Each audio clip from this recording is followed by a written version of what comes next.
boldly engaging the mindless propaganda of our time, apparently with reason. This is Rage of the Age. This is Rage of the Age, and we have with us today America's millennial money and student loan expert, and he is the founder of The College Investor. I want to introduce to you today Robert Farrington. Robert, welcome to the show. Hey, thanks so much for having me. I'm excited to be here. So you're the expert. Have you always been the expert, or did that take some grooming? Well, it's definitely been a story of the last decade or so in terms of helping people get out of student loan debt and start investing. Student loans are a complicated beast. And, just being in this space for so long and helping so many people, I definitely know a thing or two about student loans, and I definitely know how to start building wealth and investing at an early age as well. So put the two together. I like to help people make money and invest, but, sometimes we have to overcome that roadblock of getting out of student loan debt so we can get on the right path. Roadblock indeed. It's complicated. It's intimidating, frightening, frustrating. Animates rage in me anyway, trying to do the paperwork or whatnot for my daughter recently. I saw that's one of your websites or your web pages that one of the things that's kind of got you in this direction is you had a bunch of friends who had these degrees who are absolutely unaware of things like personal finance and investing. Yep. And it's like, but they were trying to get on their feet about it. So like, is that the trend now that no one has any basic understanding of economics? It's hard because, it's not something we teach in school. And Right. For most people, it's something that you just absorb through your family experience, right? So, Yes. You grow up, you kind of are seeing what your parents are doing. Maybe they give you some tips and tricks every now and then, but who knows if they're right? So Exactly. that's the story that most people grow up with. And then they get into the workplace and there's a crazy study from Fidelity that says the majority of Americans get their financial advice from their boss or their employer. Because there is this psychological thing that the hand that feeds you knows more about money than you do. And shoot, on the flip side, though, we all know our bosses at some point in time. I don't know if they're any better than money than anybody else, right? And so the sad fact is, the majority of Americans, lack financial literacy. The system doesn't make it easy. And, there's a lot, since money is involved, there's a lot of bad incentives, right? There's bad actors, scams, people that are in it for themselves. And so it's hard to know who to trust. And I think all these factors kind of come together to a head. When you're trying to get started, like, what do you do? How do you start? Who do I trust? I never learned any of this stuff. But then when I see things, there's like the social media stars and stuff that might not be the right source of advice. And so it's a very hard situation to, help people get going in the right direction. Oh my, the whole issue of trust, the bad actors. So are you talking about those peddling information and investing schemes? Is that what you mean by the bad actors? Yeah, all the above. From crypto pump and dump schemes to insurance salesmen that, try to put you in financial products and services that really aren't the right fit for you to, there's all kinds of stuff. And, a lot of people are seduced by social media, seduced by YouTube videos, seduced by, fast talking salesmen that promise things. I want to say, and just yesterday, the SEC shut down a $1.2 billion Ponzi scheme, Wow. And it's like, all this stuff is that people get caught up in this. And, this company is like, well, I promise you 8 to 12% returns. And, people get caught up in it all the time. And it's sad. And then on the student loan side, there's a lot of companies that prey on people, right? Because when your back's against the wall and you're stressed about your loans, a company comes along and says, hey, I can give you loan forgiveness. I can get this taken care of for you. You got to pay me $800 or $1,200. Right. And I'll take care of it. And people fall for it, right? And then, of course, the company doesn't do anything.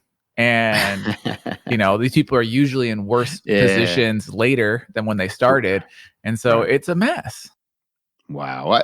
I know that there's times I've looked at like YouTube or social media for videos on like different things. Like take, for example, it could be investing. It could be, college and whatever, how to, but I mean, this is literally on everything, but that I've noticed, but even in this realm, you look up all these videos and you will notice these experts all do a similar thing. They copy and paste what the other person said. That there's no individuality of this is my method. They might say this is my method or this is the way you do this, but they're saying exactly what 3,000 other people have just said, almost word for word. And that is infuriating to me. Absolutely infuriating. How do you sort through that to get to the good stuff? Yeah, well, I think a lot of people need to remember that, like, I think money is kind of like personal fitness and other things. It's like, we know what to do. The math is the math, right? Yeah, you have income, subtract your expenses. What you have left over is what you have to save. Like, you'll learn this in literally first grade. Like, how to add and subtract numbers. Like, the math is simple. Where all these places get you is the psychology, these promises of earning more, being filthy rich, never having to work again, yada, yada, yada, yada. It's like, and that's the problem is people get seduced, by these things. And, you have to go back again to the math. What is the math of your income, your budget say? Like, there's no magic bullet here. It's simple. And, but it's hard. It's the psychology that's almost harder than the basics of money. So you mean to tell me that there's no magic bullet? You don't have this secret sauce method to invest and get all your money back. You're going to give me this old-fashioned advice. Math. It all comes down to math. If you have to have the money to do something with it, do it wisely. Is it really that simple? It is that simple. But on the flip side, there's a lot of tips and tricks out there because a lot of us just don't think about what all of our options are. So, like, a great example for me when it comes to getting out of debt or investing, this goes both ways. You have your income, you minus your expenses, you have what's left over that you can either invest or pay down your debt or whatever. And a lot of people always think about cutting their expenses. How do I budget? You've probably heard, like, don't go to Starbucks, don't buy a latte, yada, yada, yada, right? Well, a lot of people don't talk about let's grow our income.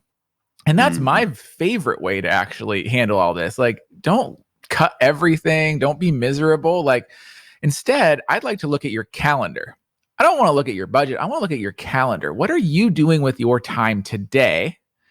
And when you're done with work or before work or after work, instead of going and watching Netflix for 4 hours tonight, could you instead go and earn some more money? Could you start a side hustle? Could you go drive for DoorDash? Could you do something with your time that makes you money? And then you can take that money and you can do whatever you want with it. You can go and pay down your debt and get debt free. You could start investing it. Shoot, you can go on vacation. I don't know. But instead of thinking about scarcity and cut, how do we grow the pot? And for a lot of people, I truly believe that most people don't waste a ton of money. Now, there's always some people that do. Some people go out there and do stupid things with money. But most people are fairly conscious of it, right? Yes. But what people waste is their time. They literally waste so much of their time every single day, every single week that could be productive towards changing your life. And the sooner you start doing it, the more your life can change in just a few years. I think you're onto something there because, you can cut so much, but like you said, time's far more precious in a lot of ways. What you do with it really does matter. You could earn more and help your situation. Absolutely. And that's the thing too, is you can only cut so much. You just said it, right? You still got to live somewhere. You still got to eat food. You still got to get to work. But you know what? The amount you earn is potentially limitless. Like, there's no cap on it, right? Like, you have your day job, you have your side hustle. You could grow that side hustle, replace your day. It's a limitless potential there, you know? And that's why I love the idea of side hustling, earning more money. which then unlocks your ability to get out of debt and or start investing. Let's talk about debt for a moment. When I was coming up into the age bracket that you tend to cater to, going into college or whatnot, the all the rage was is establishing your credit. Get in debt, do it quickly. Have a bunch of credit cards, pay off some things, and you will be established. You will have credit, and that was the goal. And a bunch of us fell for that. Yeah. And then, of course, later was the reaction. How do we get out of debt? But I have found over time that the way like the credit ranking system goes, if you will, if you get out of debt too quickly, they drop your score. If you close accounts, they drop your score. If you do responsible financial things, they drop your score. Is there a way around that? Well, I think it's a lot of people think about their credit score way too much. So the credit is a reflection of your financial behaviors. Mm-hmm. And, people are looking for these hacks, these tricks and stuff to boost your credit score. And here's the funny thing. I have zero debt. I don't have any kind of debt at all. And I have an 820 credit score. You don't need to have debt to have a great credit score. You need to have a track record of great financial decisions. So when you do take out a credit card, pay it in full. Right. When you take out a car loan, don't miss a payment. Don't default. But you don't have to do anything fancy, special, take anything out. Just have good behaviors with your money and you will have a high score. Now, yes, you could play this funny game of trying to rig the system. But on the flip side, if you have bad financial choices, you're really just trying to shovel yourself out of a hole. And, there's gimmicks and games and all kinds of stuff you can play, but your score is just a reflection of your financial behaviors. So I always am like, stop thinking about your score. Let's talk about the behaviors, the actions, like what'd you do? And that's what's going to make the real difference. It's not about, getting a credit card and never paying it off and paying your monthly minimums. Like that's silly. You know what? Get debt free. And I promise you'll have a phenomenal credit score. Wow. Yeah, that's definitely something to think about. And I asked that question from the perspective of those who are like, they're in debt, they've had this trouble and they're trying to climb out of it. But then they see when they do certain things, it looks like I'm being penalized because I got rid of this credit card. I lowered my debt. It does in the short term. So a lot of people don't realize like your credit score changes every day, every hour of the day, and it's always changing, except you as the consumer don't usually get to see it. When the like a bank or a mortgage company, when they look, they get a different FICO score than you do, but they pay for it. They have a very high premium. They're using this for their business. So they get to see everything. And it's a very different number than what you get. And so, when you're looking at like a free service like Credit Karma, your score you pay off everything, your score might drop in the first month. But, in 6 months, you're going to have a super high score because everything's shifting every single day. It don't get so hung up on it. And I promise you, over the long term, your score will be very solid. Your score can be very high, even with zero debt to your name. But the main point is to just be responsible with what you have. In the long run, that's what's best for you. 100%, because that's what your score, your credit score is designed. The company uses your credit score to assess how trustworthy you are financially. And so, if you have no debt, but you've also never missed a payment or, you've paid everything off, like if I'm a lender, I love that. I think you're a great borrower. Like that's cool. But, when you have a track record of missed payments and maybe delinquencies, like heck, that's scary. And you're going to need to pay off your stuff for years to come to prove to me that you've somehow learned your lesson from the past, because that's what I'm judging this for. I'm judging it on how responsible you are as a human being with your money. And maybe that's not the best gauge, but if I'm going to lend you money, I want to make sure I'm going to get paid back. That's the gauge. That is the gauge, right? And if you've screwed somebody else, why would I give you any money? And that's what I think people don't realize. Like, so if you're just responsible, if you pay off all your debts, lenders like that. Lenders like people that get out of debt because they know they will get paid back in the future. So stop playing this game of like, I need to get out. No, just be good with your money. Pay on your time and you will have a high score.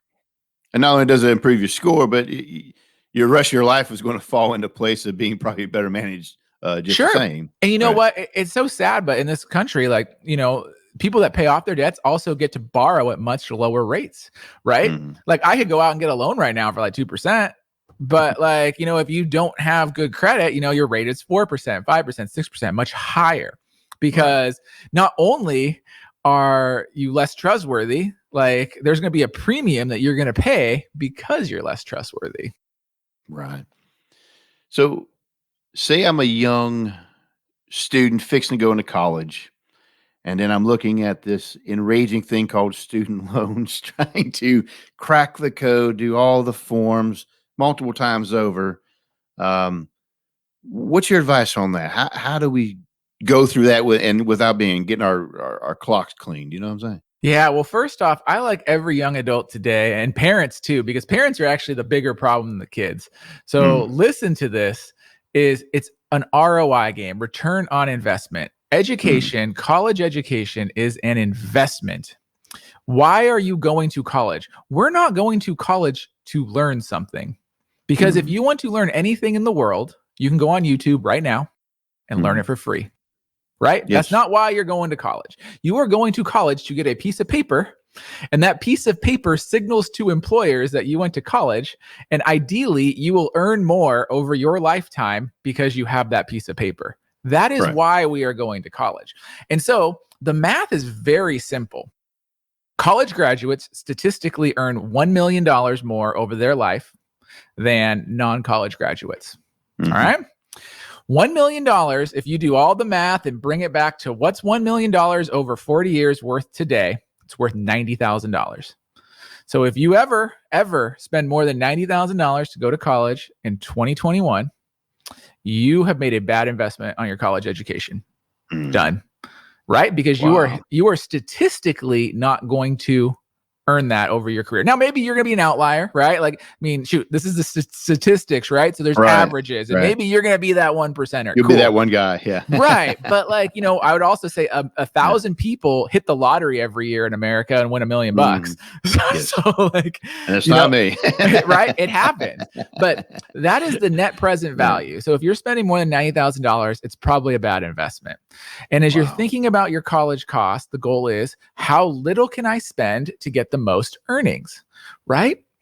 And so if you're having this conversation as a young adult, minimize your student loan debt. My rule of thumb is to never spend or borrow more than you expect to earn in your first year after graduation. So let's say you want to be a teacher. Okay, teachers make $40,000. You can argue if that's right or wrong. I think it's wrong, but that's what they make. But it's what it is. Yeah. Is what it is. So don't borrow more than that if you want to be a teacher.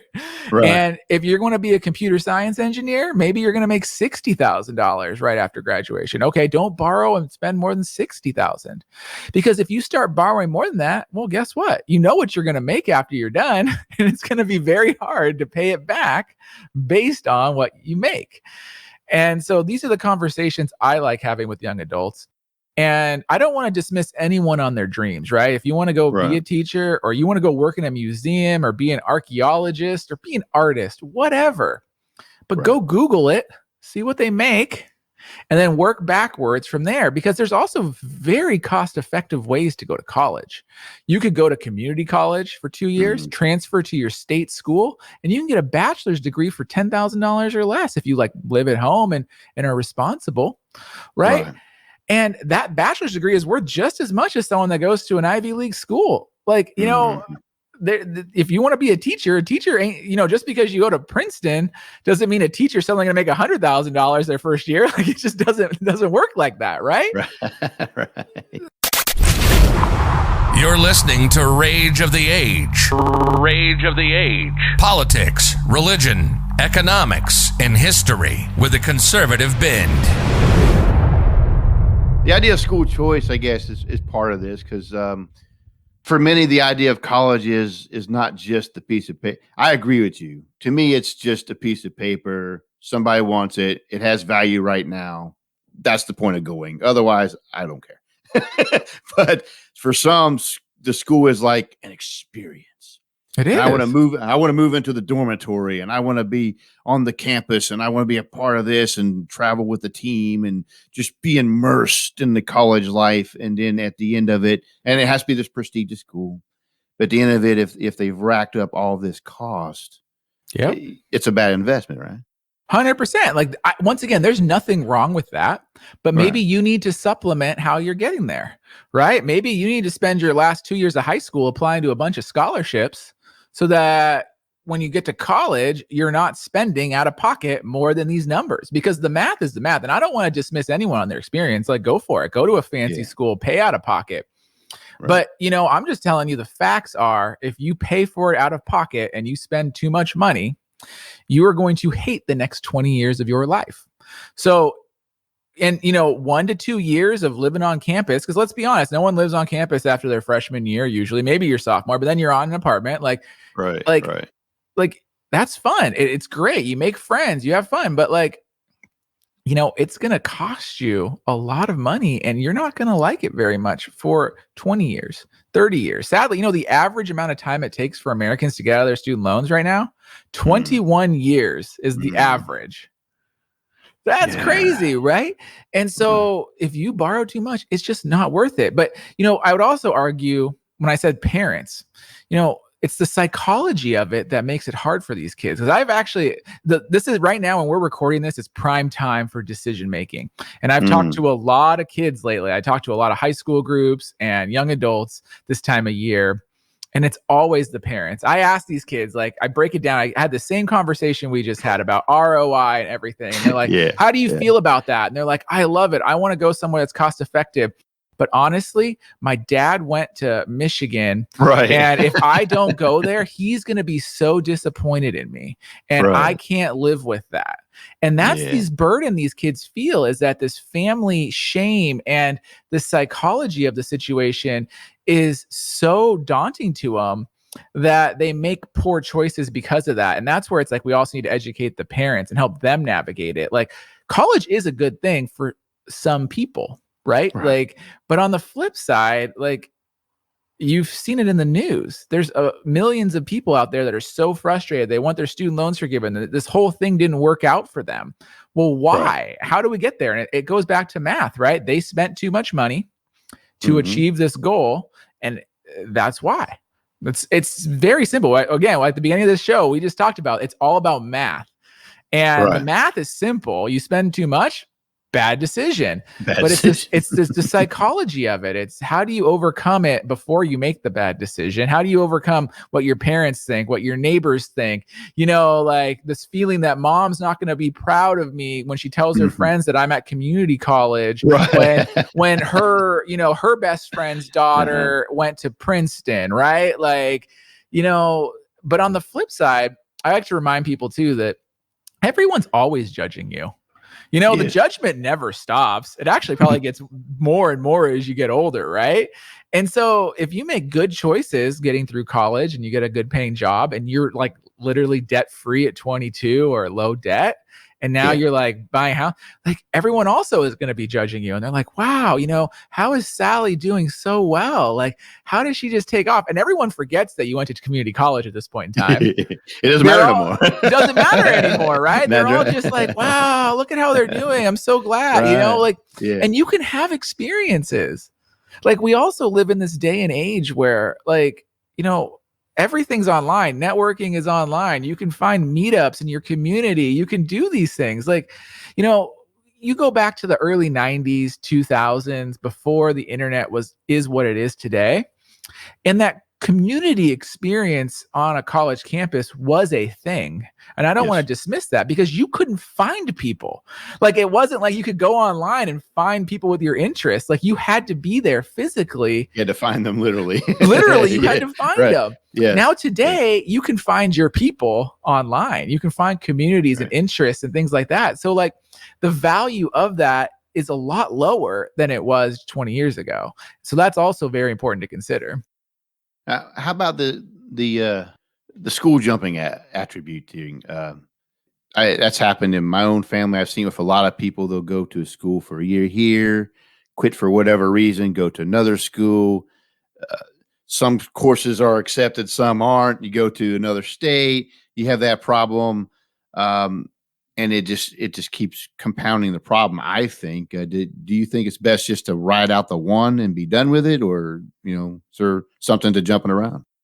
It depends, right? So like it all goes back to that ROI situation, but it's also about what you're going to do with yourself. Like, so it's like, if you're not certain, like, why don't we go to community college? Don't dismiss it.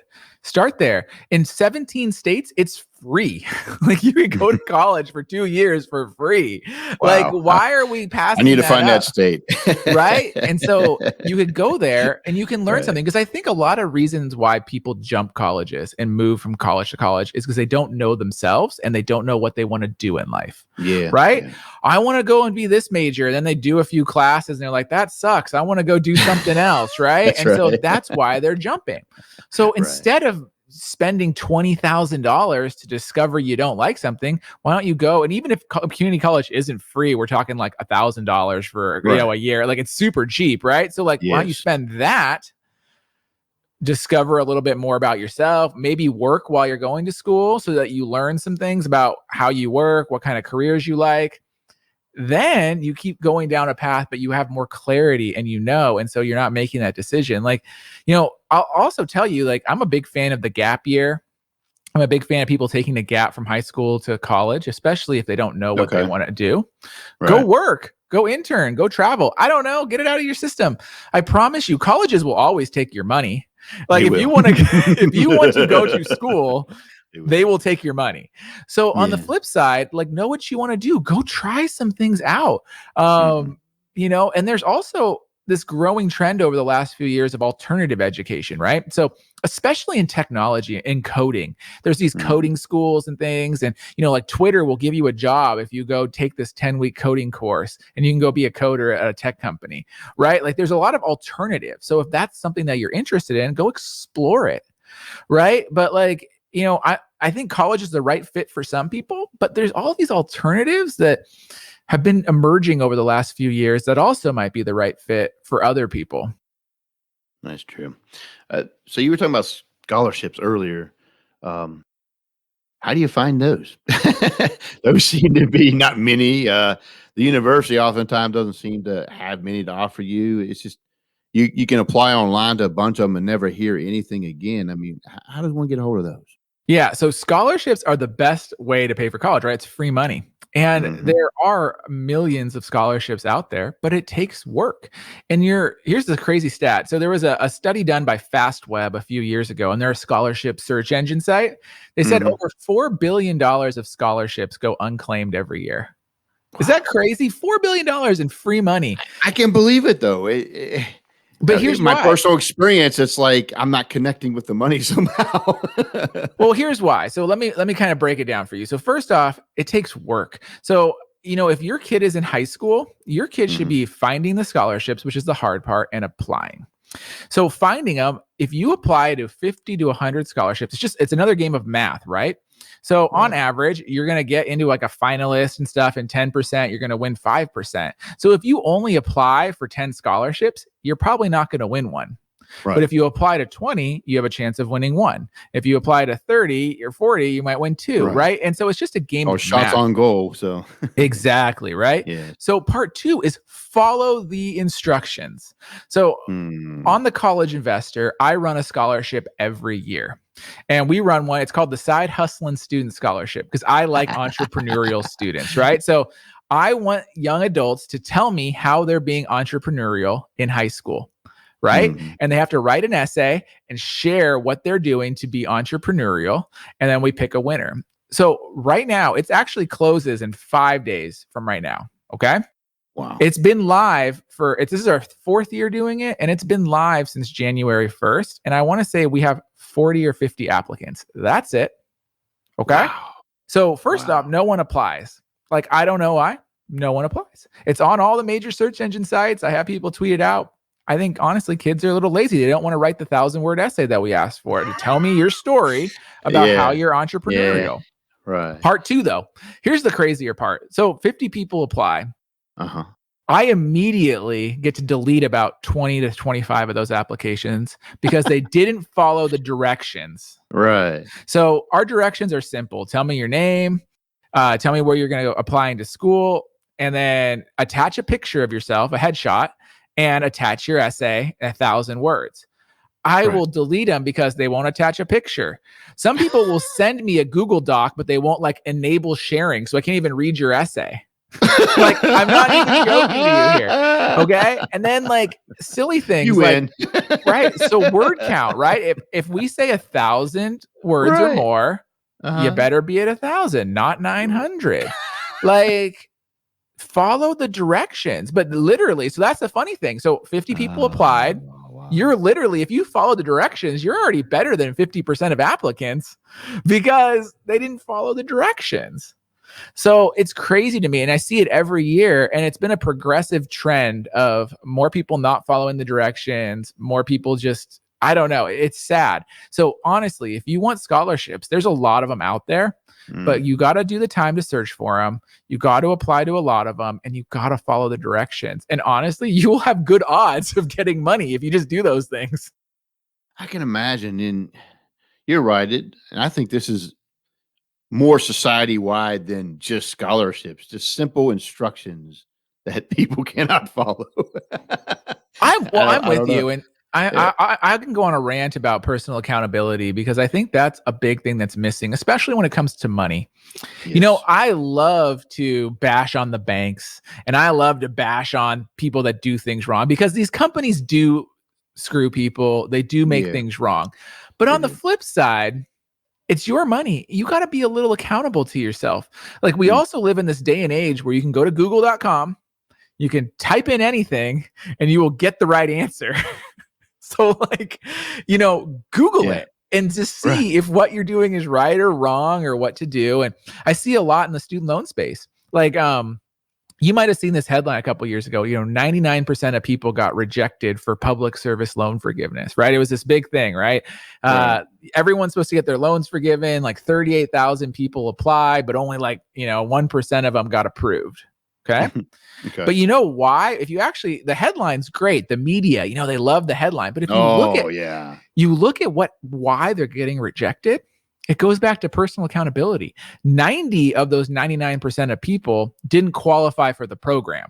Like they just didn't read the instructions and see if they qualified. So it's like, why are we even including those in the stats? Like, it's just like, if you're not qualified, like you shouldn't even count in the number. Like you need to know the directions. And then of the remaining 10%, that's there, they just didn't follow the directions. They didn't fill out the form all the way. I can't tell you how many student loan forgiveness forms get rejected because people don't fill out the form. And it's like a job application. It says name, address, social security number, fill Not it hard out. Questions. Well, I mean, here's the thing, Bill. Like if I was to cut you a check today for $100,000 to like pay off your student loans, and I said, fill out this form completely, would you fill it out completely? I think I would. I really do. And so it's like, look, I love to bash on Sally Mae. I like to bash on them. They do things wrong. But I can't bash on them if you, as the borrower, aren't filling out the form all the way. It's like accountability. Like we need to have more of these conversations about our money because it really is lacking. Everyone wants to blame someone else. But look, dude, it's not anyone else's fault that you didn't follow the directions. And then you say, oh, it's too hard to follow the direct. Have you filled out a job application? You didn't know when it said SSN, you should have put your social security number. Like, I don't know what to help you with at this point in time. You're an adult. You also went to college if you have student loans. Right. Yeah. Lord help us. Right? But that's what you get. Well, I think that's a complaint of many employers I know is that people can't even fill in the job application. Correct. They won't put in all the info, or they'll explain something and they won't write anything in there or whatever. And it's like, and I'm supposed to hire you. Why? If you can't do this simple instruction, you're going to mess up my factory floor or something. I mean, and that's 100% correct. And so that's where it's like, like I said, I like to bash on people. I think the system does have bad incentives. Companies are hurting people in some ways. But at the flip side, like, you got to have that accountability for yourself. You got to make sure you're doing your part. Then we can go yell at the loan companies all day long. But on the flip side, like, if you're not filling out the application, like, what? Come on, try harder. Try just a little bit harder. Right. Well, let's talk about something a little bit harder then, investing. Now, this one seems even more frightening than student loans for a lot of people. Their fear of losing, not even know where to start, all these different funds, stocks, bonds, money market, risky investments, easy investments, penny stocks. Where do I start? How do I begin? Do I do Bitcoin, no coin, some coin? Do I do gold, not gold?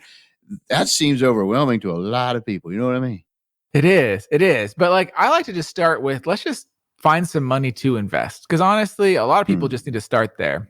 Yes. And don't pass up free money. For example, if you're working and you have a 401k and your employer offers you a matching contribution to your 401k, you better be taking advantage of it. Like, I don't even want to hear it. It's free money.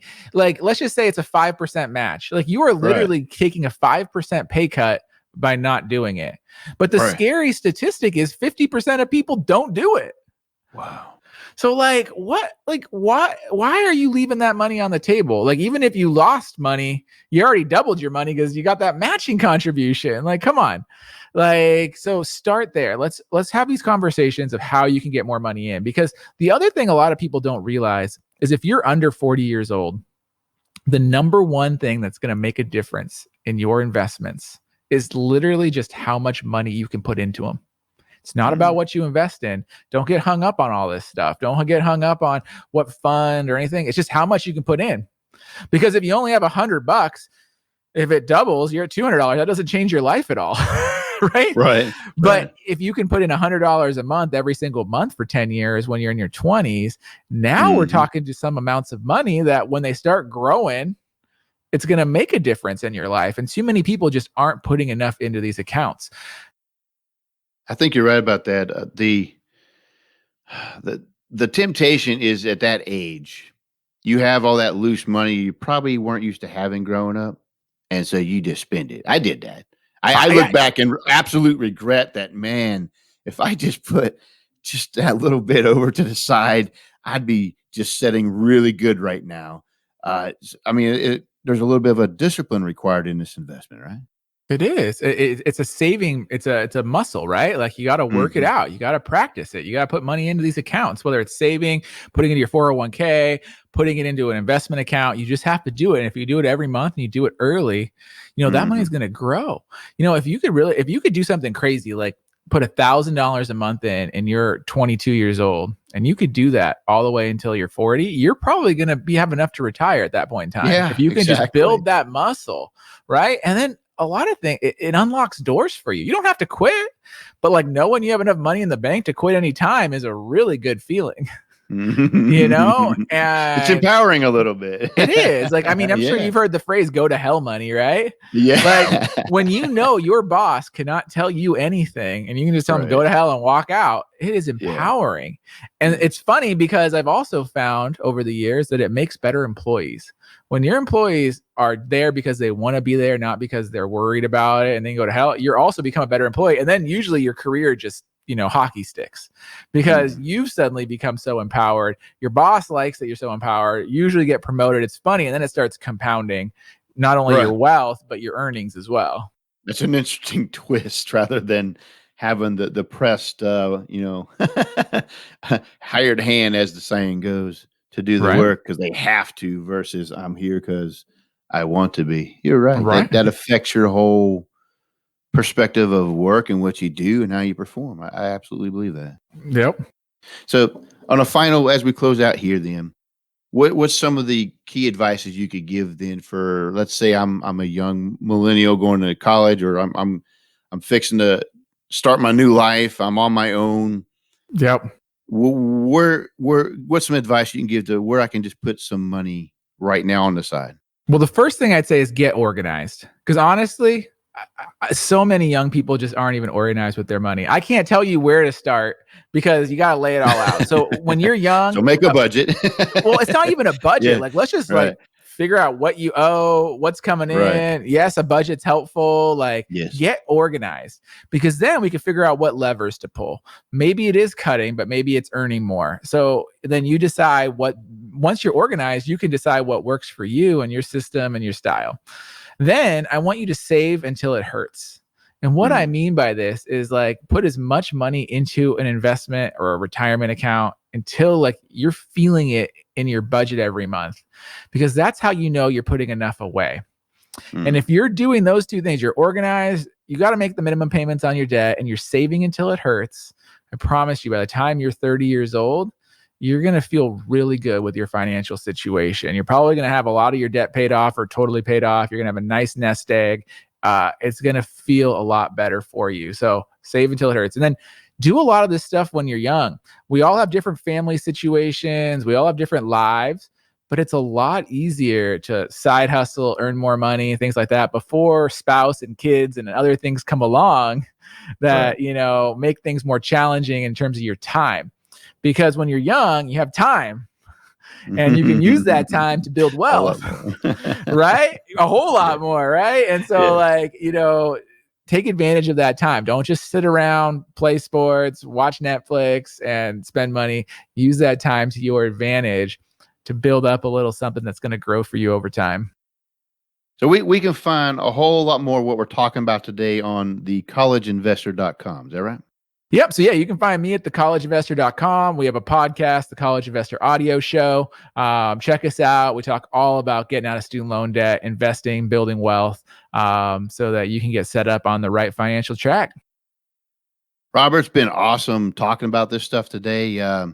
Just scratching the surface, I believe. But we could do this all day, right? We could have this long conversation. I think it's a good primer, though, for those listening who are concerned, entering into college, entering to the workforce, or that's coming up, or maybe you had a bad start and you need to, refocus, restart again. That's fine. That's always encouraged to do.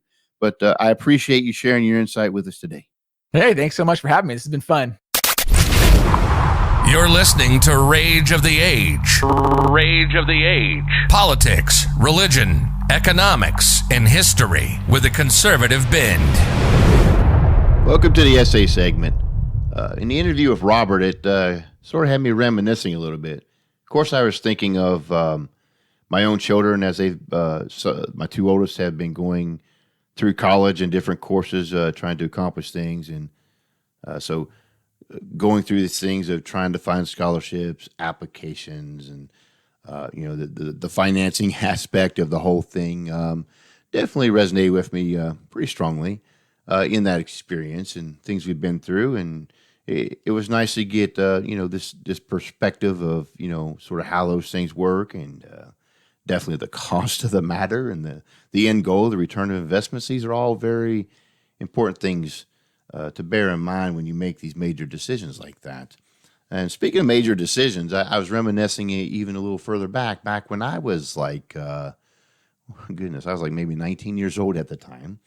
I had a pretty good job. I was living on my own on the other side of the country, away from my parents. So I wasn't like one of those that with the failure to launch syndrome, like the movie, or has been said of others. I was on my own, establishing myself as my own man. And I remember my first major purchase was a stereo.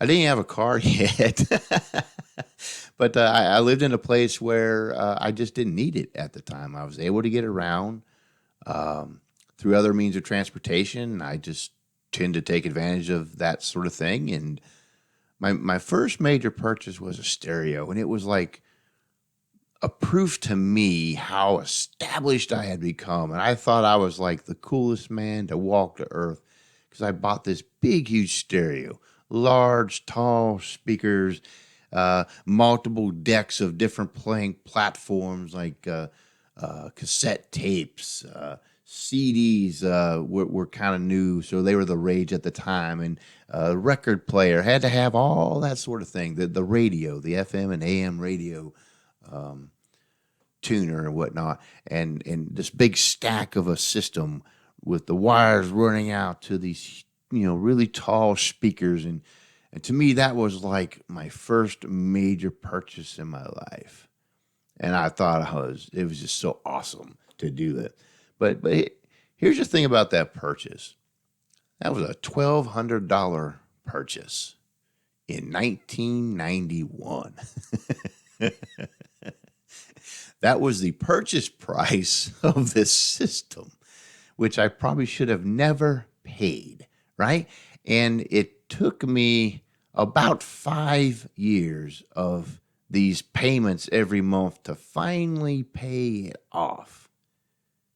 So I ended up paying way more than $1,200 with the compounded interest than if I just paid them $1,200 at the time. And again, if I was a little bit smarter, I would have realized I was really overpaying. So what happened there? How did I get just, slammed into that? One, I thought I knew better. So that was my first mistake, right? I didn't listen to good sound advice. I wanted to prove how smart I was, and I sure did. But the thing is, I'm young. I'm 19 at this time. And though I didn't want to think it at the time, I was, I'm still impressionable at that age. A lot of us are.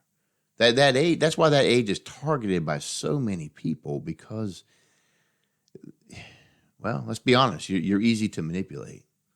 And that's just the reality.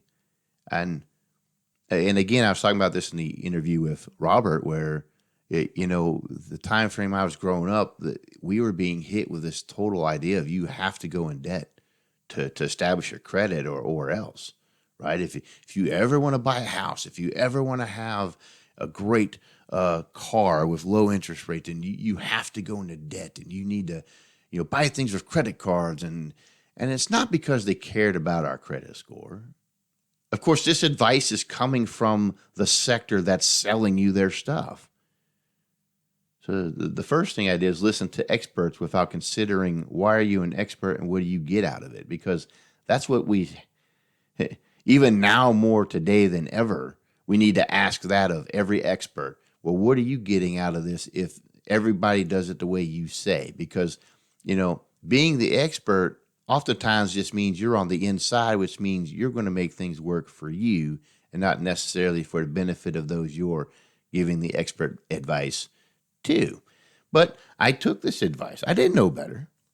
I grew up with, I think, sound people around me who, good, hardworking people, believed in very simple financial principles, especially my grandmother. And in hindsight, I should have listened to them more than I did. I was listening because in school, that's what I was getting. All the news at the time and all the financial experts, that's what they were throwing out there. You got to go into debt. I just went with it. And sure enough, the salesman who hit me with the $1,200 stereo system in 1991 uses the same selling line. Hey, how old are you? I'm 19. You don't have any credit yet, do you? Well, not really. He's like, well, we're going to get that set up today. That was his whole selling point, is to get me established in my credit. Well, in truth and honesty, I did establish a credit that day, with paying off the stereo 5 years later with way more money than I should have ever paid for it. So that did happen. But here's the bad thing. This is the side effect of it. It didn't end there. It was like a euphoric shot into my arm. Because again, this was a huge purchase to me. I had come up mostly from means where we didn't have much. So the idea that I could personally own this thing that I would have never been able to own my entire life before this, to me was like a huge, ego boost, if you will. And I rolled with it. And when I saw how easy it was to finance this ridiculous stereo for a huge length of time, I learned that I could do that with a lot of things. And before you know it, I was procuring stuff to have, just to have it. And the next thing you know, those payments add up and they overwhelm me. Every dollar I have is paying off all these payments. And I have nothing left to do anything else with it because it's just straight up debt. And in hindsight, again, if I had taken the simple advice to save and put it aside and to invest some and to, think about the future with your money, if I honestly did that back then, I would be so much better off than I am right now. And that's not an exaggeration. I can literally see all the money I wasted, all the things I had to buy that I didn't need at the time, all the debt I procured, that if I'd taken just half of that money and invested it on the side and started putting it towards, the future, it would have definitely paid huge dividends for me. But I didn't take that. And that is something I hope that for those of you who are listening today, especially this age group, one, you are impressionable, right? Get multiple opinions. Use your reasoning. You have to learn to reason for yourself. I know that our education system does not do a good job in teaching you how to think, but that's honestly, you need to start as soon as possible. Take advice of men like Robert and others, but challenge it too. I mean, that's something that I wish I would have done back in the day. Is to make sure I know why I know it's true. And that when I'm confident in it, then I can walk in it far more better, right? But I think Robert's giving sound advice, and I think there was sound advice that those I grew up with, the advice I ignored from them, it would have saved me a lot of heartache had I applied it. And I just kind of want to touch on a few things, closing out this essay segment that I want to just put out there. For those of you, you're young, you're in the workforce, you're entering into education, you're impressionable, the whole world's ahead of you, you're either excited or you're dreading it, whatever it is, you're about to step into this new phase of life, and you're at a crucial time.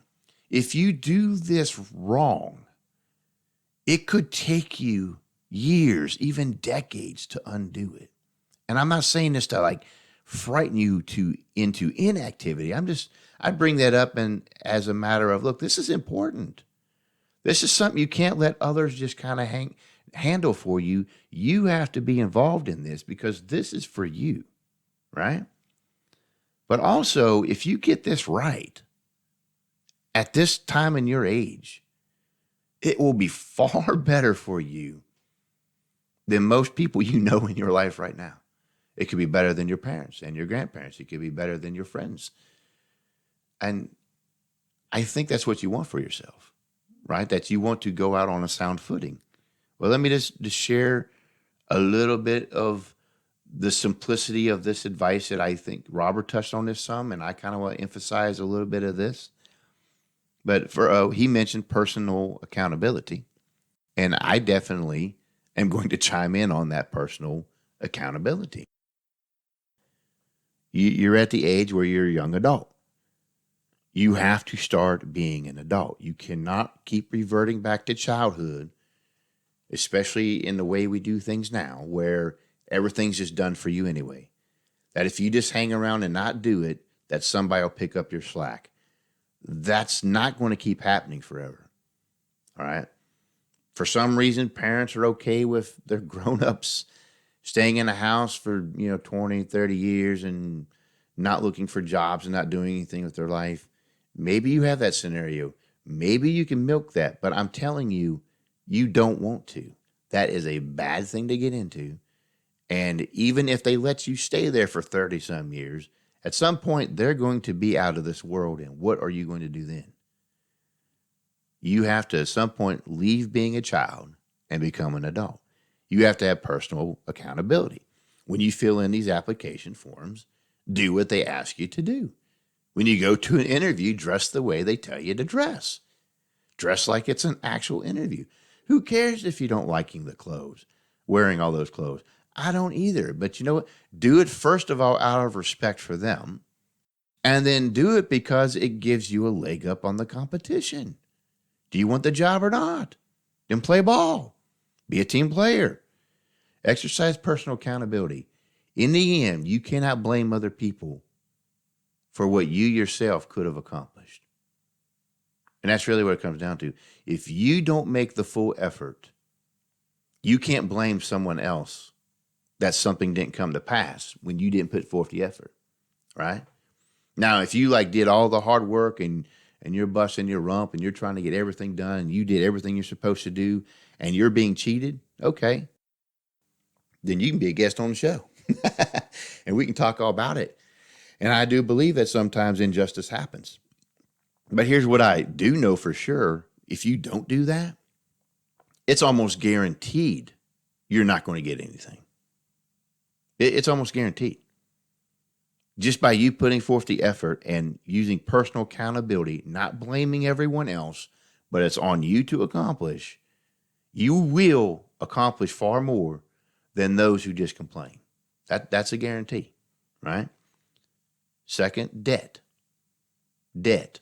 It's not fun. If you don't need to go in debt, don't. And even if you need, quote unquote, need to go in debt, you better make sure it needs to, because it rips you apart.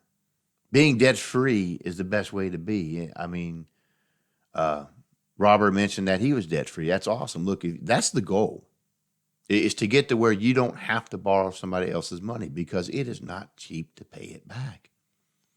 The best feeling in the world is when you've gotten rid of all those debts and they don't own you no more. And then you have that all that money that you would have spent paying back those debts is now yours. And you can use that to build investments. You can build that to open your business you've always wanted to do. You can do that to go on a vacation and not worry about how you're going to pay for it later down the road. Or if your lights are going to go out because you borrowed from Peter to pay Paul, as the expression goes, right? Take command of your financial abilities and your debts. And that's part of personal accountability. How you handle your money, that's your problem, no one else's. Quit waiting for the government to fix it for you, because they're not. It's on you. And lastly, hard work. It all comes down to hard work. You just showing up to a class and getting a piece of paper is only part of it. You have to make the effort to do something with it. You have to apply for the jobs. Set up jobs before you even get out of school if you can do that. But you have to pursue things. If you're going to start a business, don't buy into the lie that it's just simple and you can earn money and just not go to work. You're going to have to work hard to make it a success. Down the road, maybe you can back off of it some, but if you want to succeed, it requires you and your effort. If you're going to be an employee, that's fine, but be a good one. Quit being a shirker. I mean, personally, I'm just convinced it has to be something with regulations which need to be absolutely changed. But if I was the employer of many of the employees I have seen in my time, I don't know why they are even hired. I don't know why they get a paycheck. I don't know why they even let them back in the building. They're worthless. I'd rather be understaffed than deal with those people. They're horrendous. But here's the reality. Those people don't stay around long. They won't have jobs. They will lose their job one way or another if they don't walk away from it. And then they'll try to find somewhere else to work. And it's going to be this repeated cycle. There's no stability in that. But if you're a good employee, you have to work hard. If you expect anything, you have to work for it. Work and work well. Be good at what you do. Take pride in what you do and do it well. At some point, that's got to be noticed. If anything, it teaches you to manage yourself. And again, that ties in with the personal accountability. And even if, I know the horror story mentality, even if you work so hard that you're taken advantage of and you got nothing for it, but you know what? You now know how to work. You have a work ethic, and that's worth something. Someone's going to value it. And even if no one on this world does, you can use that work ethic for yourself and prosper by it, because without it, you're not going to get anything anyway. You know, when you do find that good employer, they still want a good worker. They don't want a lazy one. If you decide, well, I'm going to open up this business I've always wanted to do, well, it's going to take hard work. Look, it's a good trait to have. Managing your money, watching the debt, diligence and hard work, the personal accountability that, look, the buck stops with me. Those are things that you need to take with you into your adulthood. The easy way out is usually not an easy way out. All right, be responsible. Look into the matters yourself. Make sure you understand it. Do your homework. Enjoy life, but you have to have responsibility in it just the same. You've been listening to Rage of the Age. If you loved today's podcast, make sure to leave a review on the media you're listening through. Secure future episodes by heading over to rageoftheage.com and clicking the RSS feed button. Until next time, this has been Rage of the Age.